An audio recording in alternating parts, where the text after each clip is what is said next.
Hi guys, welcome back my channel. So இன்றைக்கி நம்ம பார்க்க போகிறது பார்த்திங்கன்னா பாசிப்பயிறு, ஒயிட் சுண்டல், பிளாக் சுண்டல் இந்த மூணையும் ஆட் பண்ணி நம்ம வந்துட்டு தோசை ரெடி பண்ண போகிறோம். ஸோ அதுக்கு வந்துட்டு நான் பாசிப்பயிறு கொஞ்சம் எடுத்துக்கிறேன் அண்ட் வெள்ளை சுண்டலும் ஆட் பண்ணிக்கிறேன், கூடவே கருப்பு சுண்டலும் ஆட் பண்ணிக்கிறேன். இது எல்லாம் நம்ம வாஷ் பண்ணிவிட்டு இதை வந்துட்டு நம்ம ஊற வைக்கலாம்.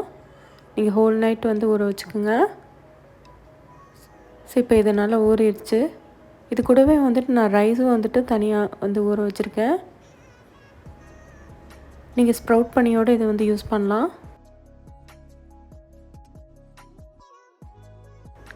நான் வந்து கொஞ்சமாக வந்து ரைஸ் எடுத்துகிட்டு இதையும் நான் வந்து தனியாக ஊற வச்சுட்டேன். ஸோ இப்போ வந்துட்டு ரெடி ஆகிடுச்சு எல்லாமே. இது கூட வந்துட்டு நான் பச்சை மிளகா, ஆனியன், இஞ்சி, சீரகம், உப்பு, கர்டு ஆட் பண்ண போகிறேன். நீங்கள் பெருங்காயத்தூளும் ஆட் பண்ணிக்கலாம். ஸோ இப்போ வந்துட்டு நான் வெங்காயம், பச்சை மிளகா, இஞ்சி, சீரகம் போட்டுட்டு ரைஸ் போட்டுட்டு நான் ஊற வச்ச பயிரை நான் ஆட் பண்ணிக்கிறேன். இது கூடவே நான் தயிர் ஆட் பண்ணிக்கிறேன். இது நல்லா வந்துட்டு தண்ணி ஆட் பண்ணிவிட்டு ஸ்மூத் டெக்ஸ்சரில் அரைச்சிக்குங்க தோசை பதத்துக்கு.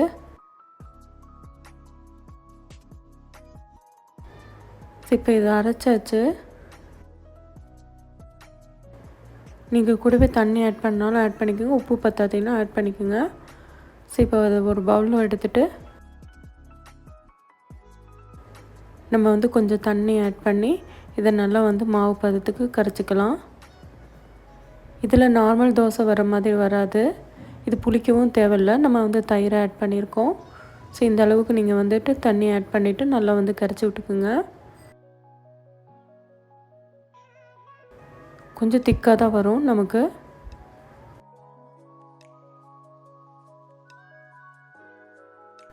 தண்ணி பத்தலைன்னா இன்னும் கொஞ்சம் கூட ஆட் பண்ணிக்கோங்க. அதே மாதிரி உப்பு சரியாக இருக்கான்னு பார்த்துட்டு ஆட் பண்ணிக்கோங்க.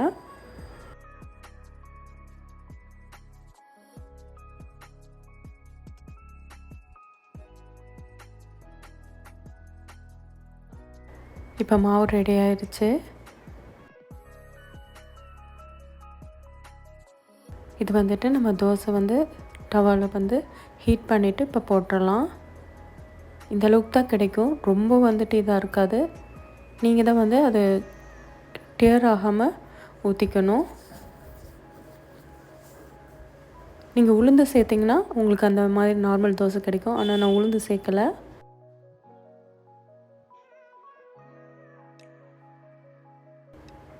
பின்னாடி வெந்ததுக்கப்புறமா நீங்கள் வந்து திருப்பி போட்டுக்கோங்க, இல்லாட்டி கிளியும். எண்ணெய் ஆட் பண்ணிக்கிறேன், நான் நிறையாவே ஆட் பண்ணுறேன். ஸோ நீங்கள் வந்துட்டு எண்ணெய் ஆட் பண்ண வேணான்னா நீங்கள் மூடி போட்டு வச்சோட நீங்கள் சுடலாம். ஸோ இதே மாதிரி எல்லா தோசையும் நான் ரெடி பண்ணிக்கிறேன்.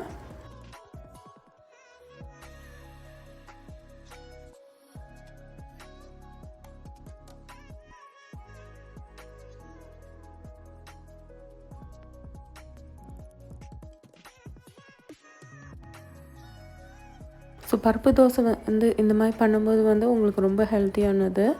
நீங்கள் வந்து தோசை மாவோடு இந்த 3 பயிரையும் ஊற வச்சோட ஆட் பண்ணிக்கலாம், கொஞ்சமான குவான்டிட்டியில். ஸோ எனக்கு வந்துட்டு 9 தோசை வந்துச்சு அந்த மாவுக்கு. இது கூட நீங்கள் வந்துட்டு தேங்காய் சட்னி இல்லை சாம்பார் வச்சு சாப்பிட்லாம். சாம்பாரோட தேங்காய் சட்னி ரொம்ப நல்லாயிருக்கும். ஸோ இதே மாதிரி நீங்கள் வந்துட்டு மேலே லிட் போட்டோட நீங்கள் செய்யலாம். அப்போ வந்து சீக்கிரமாக 2 சைடுமே வெந்துடும் உங்களுக்கு. ஆனால் வந்துட்டு கிறிஸ்பியாக கிடைக்காது, சாஃப்டாக தான் இருக்கும்.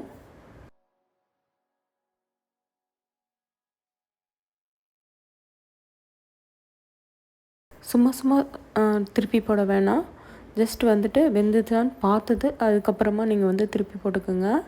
ஒரு சைடு நல்லா ரோஸ்ட் ஆனதுக்கப்புறமா. ஸோ இந்த மாதிரி 2 சைடும் ரோஸ்ட் ஆகட்டும், அப்போ தான் வந்து உள்ளே இருக்கிற பருப்பு வேகும். ஏன்னா நான் திக்காக வந்து இது பண்ணியிருக்கேன். ஸோ இப்போ எல்லா தோசையும் ரெடி ஆயிடுச்சு. நான் இது கூட வந்து கொள்ளு சட்னி வச்சு சாப்பிட போகிறேன். நான் கொள்ளு சட்னியில் வந்துட்டு தேங்காய் ஆட் பண்ணியிருக்கேன்.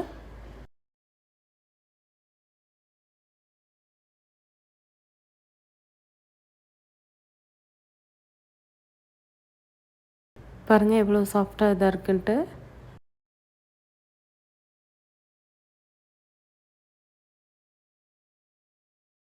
டேஸ்ட்டும் நல்லா இருந்தது, உப்பு கரெக்டாக இருந்தது.